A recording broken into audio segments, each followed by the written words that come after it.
Now, I know you may not realize this, but alcohol use disorder is an insidious disease that there is no cure for. People don't realize there's no cure for alcoholism. The person will have alcoholism until the day they die. They will have that disease.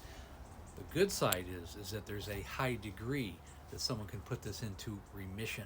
There's high probability that that's available to someone.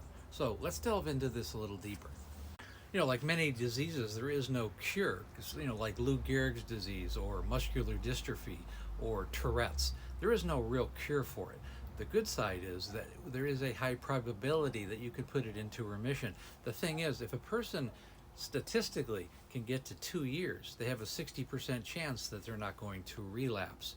If they can get to 5 years without drinking, there's a very high probability that they won't drink for the rest of their life. It's something like higher than 85%. So the goal really is to get past that 2 year hump. You've got a 60%, and then 5 years, you should be safe with weekly maintenance or online maintenance as far as a group therapy. So those are good figures, and people do still have a good chance of recovering from this disease. So it's actually vital to, as an alcoholic, to recover from this, or if you have a family member who's an alcoholic, it's essential to try and help all you can, because life expectancy, if you don't survive into remission, is for men very low. 47 to 53 is the average age that a alcoholic who started in their teens years will survive. For women, it's between 50 and 58 years. That's a 24 to 32 year shortening of one's life.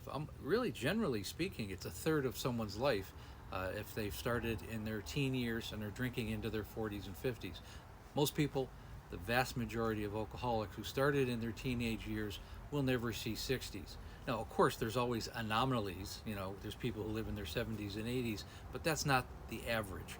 The average person won't see their 60th year. So it's very important to get this disease into remission.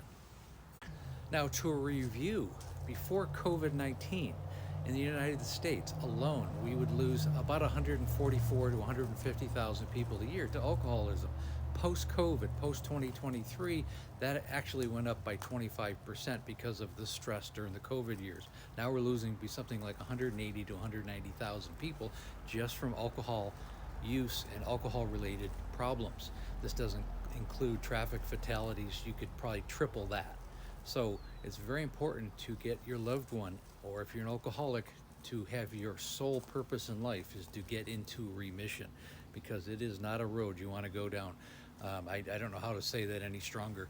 I hope that makes sense. So again, if this situation resonates with either yourself or a loved one in your family, again, click on the link above, schedule a breakthrough call. I've helped thousands of alcoholics, and most importantly, I've helped their families. We also have a Facebook group called Amanda, A Cautionary Tale. Come join our group, get involved with us. And again, thanks for listening.